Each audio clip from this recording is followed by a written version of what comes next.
Of the National Security Strategy Formulation Committee NSSFC and 817 homes registers for poverty alleviation program here on Nevis.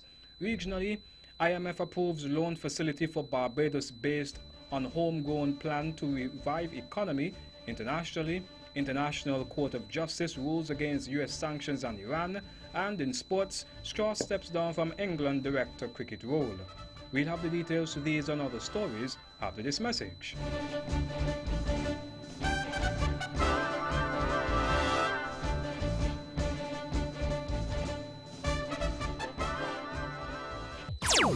Another look. Different from how you've seen it before. Another look. Takes an in-depth look into business, politics, science, technology, religion, and more.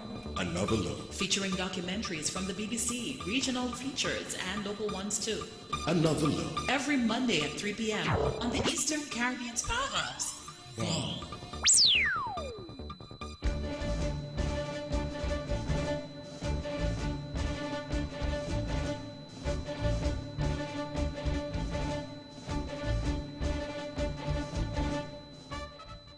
Welcome back and now on to the national news in detail.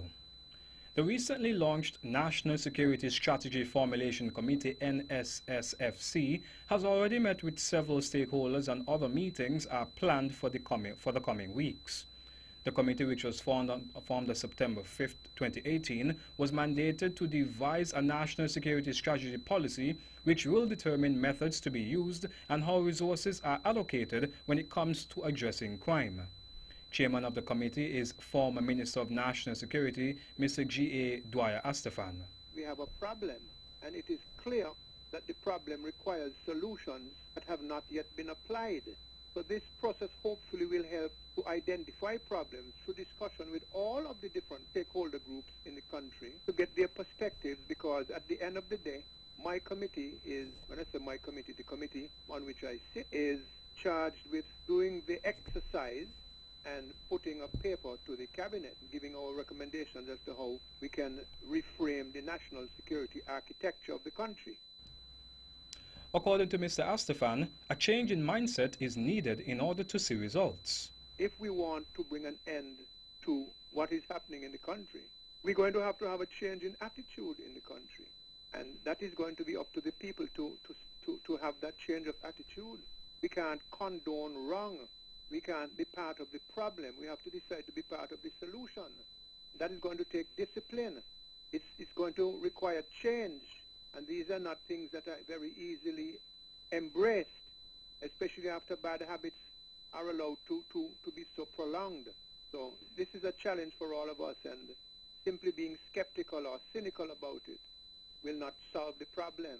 And the committee is not guided by any political directive or mandate or anything like that. We know nothing to do with any politics, and we hope that people don't see it any other way. The committee has until the end of December to submit a report to the cabinet on what it has accomplished. 819. That is the number of homes that have registered for the poverty alleviation program here on Nevis. This number was revealed by Premier of Nevis, the Honorable Mark Brantley. The Finance Minister disclosed that all registrants will not receive assistance from the program. It doesn't mean that 819 households will benefit, because we're now going to the verification stage, bearing in mind that some people may choose to understate the household income. So we'll now go through that verification process, and once that is done, that program will be rolled out in earnest. The Honorable Mark Brantley. On St. Kitts, the number of homes that registered for the program are 4,087. The first phase of the program concluded on Nevis on Tuesday 14th August and on St. Kitts on Friday 17th August after Cabinet extended the deadline for the data gathering exercise. Through the program, the federal government will provide financial support in the amount of EC $500 to those households whose total gross monthly income falls below EC $3,000. The Nevis Island Administration NIA is encouraging individuals who have home and businesses that are not on the tax roll to rectify this issue as soon as possible. Minister Brantley noted that the administration has thus far identified some 875 homes that are not on the tax roll, which means these individuals have not been paying the necessary building tax. He added that his administration, through the Inland Revenue Department IRD, will be taking the necessary steps to rectify this. The Inland Revenue Department has a team that is going out, and we will find you wherever you are. So we are hopeful that you don't make us have to come and find you. You go into the Inland Revenue and you say, listen, my home was just constructed, or it was constructed 5 years ago. I do not believe that it's on the tax roll. Could you sort us out? Premier of Nevis, the Honourable Mark Brantley. At least 200 teachers in St. Kitts will be awarded by the Ministry of Education when the ministry holds its inaugural Long Service Awards ceremony on World Teachers' Day, Friday, October 5th. The Long Service Award will be presented to teachers who have shown outstanding commitment in the field of education. The recipients were selected from 10 years of service upwards to 4 decades and include persons who may have worked in the private sector in the field of education and then joined the MOE, or persons who left to pursue studies then returned. Permanent Secretary in the Ministry of Education on St. Kitts, that's actually in St. Kitts, Mr. William Hodge, says the aim of the award is to encourage good morale among teachers and can also be viewed as an incentive to encourage longevity in the teaching profession. Teachers Week, which began on October 1st and ends on October 5th, is this year celebrated under the theme, "The right to education means the right to a qualified teacher." Prime Minister of St. Kitts and Nevis, Dr. the Honourable Timothy Harris, used his presentation at the General Debate of the United Nations General Assembly on Friday to raise a voice in support of the Republic of China Taiwan playing a more active role in the international development agenda. Prime Minister Harris was quoted as saying, "My government views the United Nations as a people's organization for all people, including the people of Taiwan." The Prime Minister stated that Taiwan has an important and continuing role to play in international development strategies, as they have had great success in technology, agriculture, health and renewable energy. The governments of St. Kitts and Nevis and the Republic of China Taiwan have enjoyed 35 years of mutually beneficial bilateral relations. Moreover, Prime Minister Harris voiced St. Kitts and Nevis' support for Cuba and called for the normalization of relations between Cuba and the United States of America to alleviate the real suffering caused to the Cuban people of this policy of exclusion. He also acknowledged the current difficulties in Venezuela and called for peaceful dialogue to resolve issues in that country with due regard to the rule of law.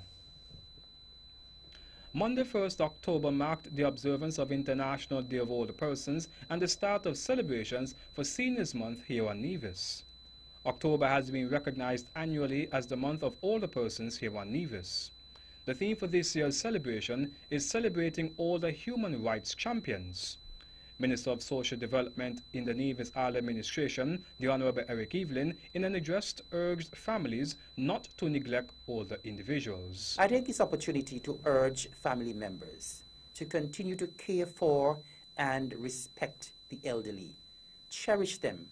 Spend quality time with them.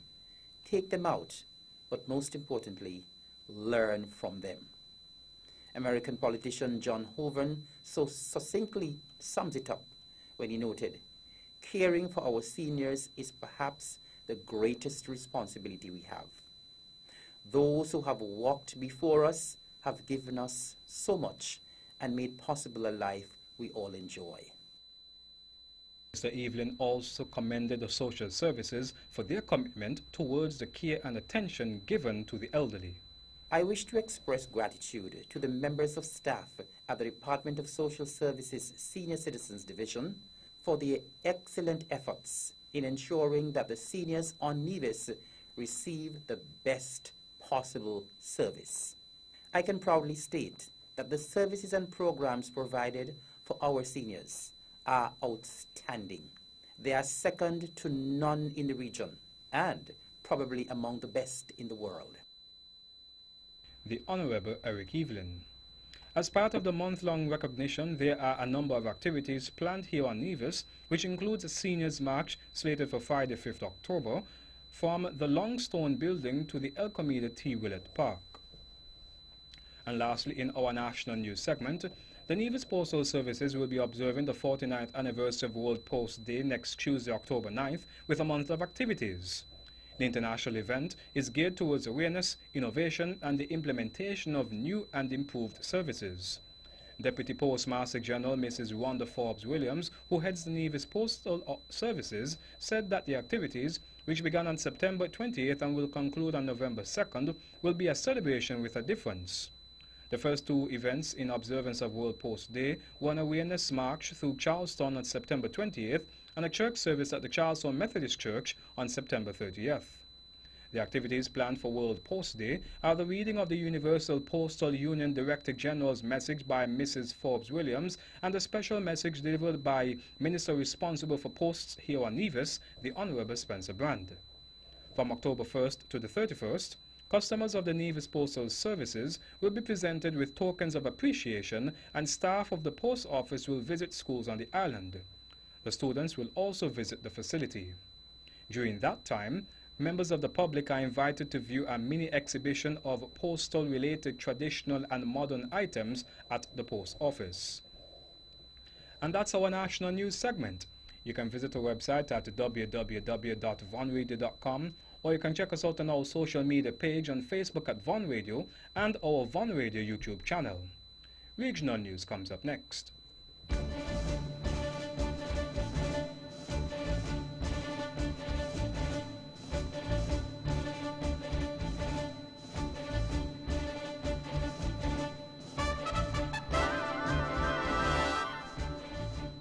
Home. It means something different to everyone. It's a place you love, a place as unique as you are, a place where you can be yourselves, a place for life's big surprises, and not to mention the small ones. Moments to cherish, and moments that last a lifetime. It's a place for nurture, and a place where you can grow together. It's home.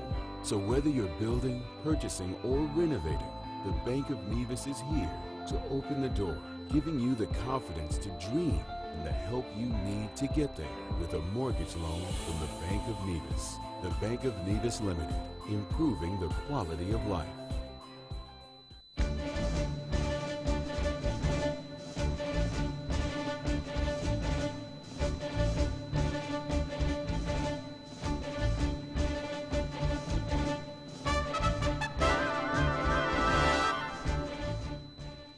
Welcome back on One to the regional news. Out of Barbados, the International Monetary Fund IMF has approved an extended fund facility EFF, which will give Barbados access to about US $290 million over the next 4 years. Under the agreement, which supports the homegrown Barbados Economic Recovery and Transformation Program, the government will receive US $49 million in assistance immediately. The remainder will be available upon successful completion of 7 semi-annual reviews, the IMF said. The Washington-based financial institution said the EFF-supported program aims to help Barbados restore debt sustainability, strengthen the external position, and improve growth prospects. Chief Economic Counselor and lead negotiator with the IMF, Ambassador Dr. Clyde Maskell, said the money from the IMF would be given at a rate much lower than the private market. Maskell said going the IMF route was unavoidable given the extent of the country's debt plus the level of arrears left by the last administration, which exceeded $1.5 billion in Barbados' currency and pushed the overall debt to 175% of GDP, the third highest of any country in the world. Out of the Bahamas, an investigation into the explosion of a tour boat in Exuma in the Bahamas in June that killed an American woman and left several others injured found that the vessel was not registered with the port department, was never inspected, was not constructed up to standard, and the fuel fill hose did not meet the specification for its extended use. The report, which was released on Monday, noted that an exact cause of the explosion could not be determined due to the significant damage sustained during and after the explosion. The investigation was conducted by the Bahamas Maritime Authority. Four Seas Adventures operates several boats in Exuma for the purpose of providing local tours in the surrounding islands, predominantly to tourists, the report stated. It said that the 37-foot boat set out on June 30th for a half-day tour of the Exuma Cays with 2 crew members and 10 passengers. Shortly after setting off from Baratier Great Exuma, a large explosion occurred in the vicinity of the middle of the starboard pontoon of the boat. Malika Jackson, 39, of Woodstock, Georgia, was killed as a result of the explosion, and Stephanie Schaefer, 22, of Rutland, Vermont, lost both her legs. And lastly, in our regional news segment, out of Jamaica, Jamaica and Russia have signed a reciprocal agreement to waive the visa requirement for travel to their respective countries. The agreement will allow mutual visits of citizens of Jamaica and Russia for up to 90 days per year for tourism, cultural exchange, or business purposes. Foreign Affairs Minister Kamina Johnson-Smith signed the agreement with the Minister of Foreign Affairs of the Russian Federation, Sergei Lavrov, in the margins of the 73rd session of the United Nations General Assembly in New York. Johnson-Smith said the signing of the reciprocal visa exemption agreement brings parity in terms of ease of travel for nationals from both countries, noting that a 2014 arrangement had allowed entry into Jamaica by Russians, which arrangement had also been clarified by the new agreement. She said the agreement would undoubtedly facilitate increased trade and economic activities between the countries and allow nationals the opportunity to travel more easily to either country for pleasure. And that's it for our regional news segment. Stay with us for news around the world.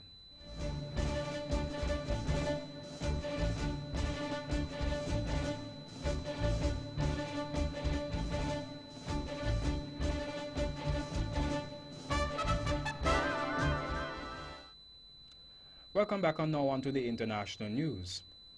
The International Court of Justice, that's actually ICJ, has ordered the U.S. to ease sanctions if reimposed on Iran after pulling out a nuclear deal last year. Siding with Tehran, it said exports of humanitarian goods such as food and medicines should be allowed.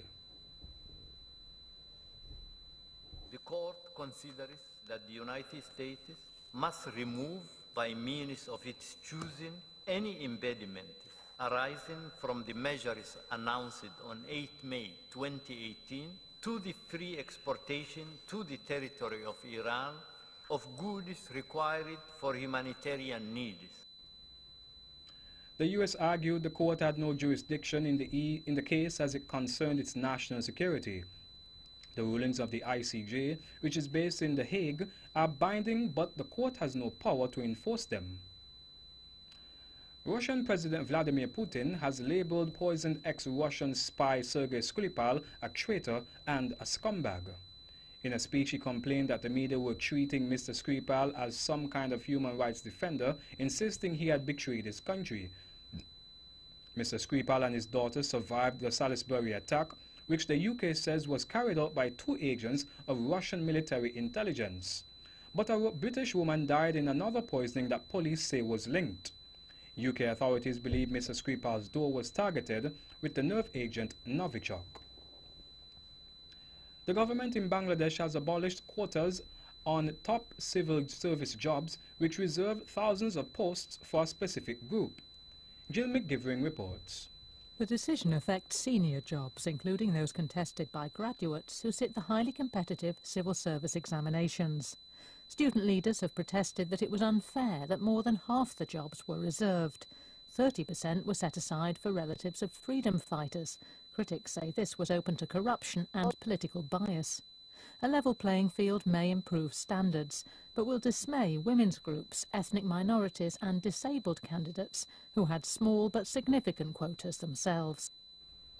And lastly, in our international news segment, Redouane Faïd, a French gangster who broke out of jail, used a hijacked helicopter in July, has been recaptured, police sources say. The country's most wanted fugitive, he was detained north of Paris, reportedly with his brother and 2 men. Fayed, 46, is a fan of gangster films, which he credits with teaching him how to pull off raids. He was first arrested in 1998 for armed robbery. The first July jailbreak was his second and most dramatic escape. And that brings us to the end of our news segment. The latest in sports is next.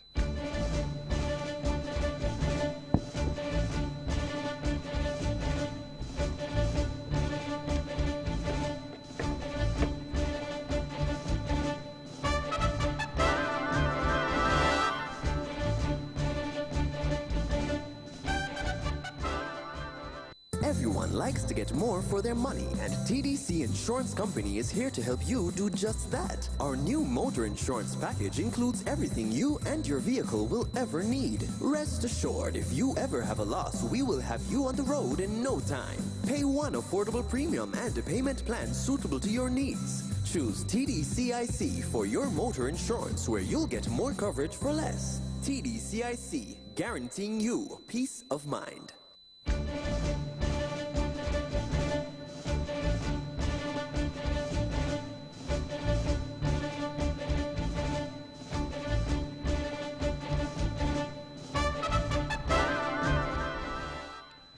Welcome back on Now On to the Sports. In cricket, Andrew Strauss has stepped down as England's Director of Cricket after 3.5 years in the role. The 41-year-old had taken a break in May after his wife Ruth entered a new period of treatment for cancer. Andy Flower, who has covered for him, will continue in an interim role before a full-time replacement is found. Strauss said 2019 is potentially the most important year the game has had in this country, with the World Cup and Ashes series on home soil. Flower, the England coach between 2009 and 2014, will continue in his interim capacity until December, with the intention of joining the England Lions in India in January. A full-time appointment is expected to be made before England's West Indies tour, which begins in mid-January. In tennis, Serena Williams is set to face Roger Federer in her first event of the 2019 season when the USA plays Switzerland in the mixed doubles at the Hopman Cup. Williams, 37, has not played since her controversial US Open final defeat by Naomi Osaka in September. The 23-time Grand Slam champion partners Frances Tiafoe, while 20-time Grand Slam winner Federer and Belinda Bencic will seek to defend their title. Cameron Norrie and Katie Boulter will represent Great Britain in Perth. In football, Manchester United has been charged by UEFA over their late arrival for Tuesday's Champions League draw with Valencia, which delayed kick-off by 5 minutes. The team coach was delayed in traffic on his way to Old Trafford from the Lowry Hotel in Manchester city centre. United manager Jose Mourinho said they were refused a police escort, but Greater Manchester Police said it has stopped providing escorts unless there is a risk to players. United drew the game 0-0, and their Spanish opponents have also been charged for the late kickoff. It is understood both teams were late leaving the changing room even after the new kickoff time had been agreed. Valencia has also been charged for a kit infringement because their substitutes wore neck warmers with the manufacturer's logo visible. And lastly, in our sports segment, in more football news, footballer Cristiano Ronaldo has firmly denied raping a woman in a US hotel room almost a decade ago. The Juventus forward, 33, said he welcomed any and all investigations as he had a clear conscience over the allegation he attacked Catherine Mayorga in a Las Vegas hotel room in 2009. He spoke out ahead of her lawyers giving a press conference earlier today. He had previously said the allegation, first reported in German magazine Der Spiegel, was fake news. Der Spiegel said Miss Mayorga, 34, filed a report with Las Vegas police shortly after the alleged incident. Las Vegas police confirmed on Tuesday they had initially investigated a complaint in June 2009, but added they had no suspect in the case. And that's it for sports. The weather is next.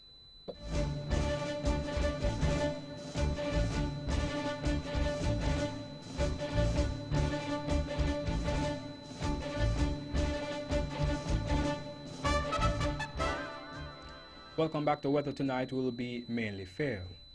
The weather tomorrow will be mostly sunny in the morning, becoming partly sunny in the afternoon with a 40% or a moderate chance of an afternoon shower.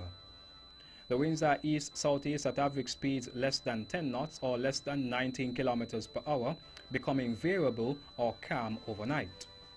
The seas are moderate with mainly northerly swells reaching 1.5 to 2.1 meters or 5 to 7 feet, and a high surf advisory is in effect. Seabathers are advised to be very cautious in the near-shore areas along the north and eastern portions of the islands. The sunrise tomorrow will be at 6 a.m. And that's how we wrap up the major news package for today, Wednesday, 3rd October 2018. Before we go, let's take a look at the headlines once again. Nationally, work in progress, so says Chairman of the National Security Strategy Formulation Committee, NSSFC, and 825 homes registers for poverty alleviation program here on Nevis. Regionally, IMF approves loan facility for Barbados based on homegrown plan to revive economy. Internationally, International Court of Justice rules against the US sanctions on Iran. And in sports, Strauss steps down from England Director of Cricket role. On behalf of the rest of the news team, I am Jarvis Brown wishing you a pleasant evening.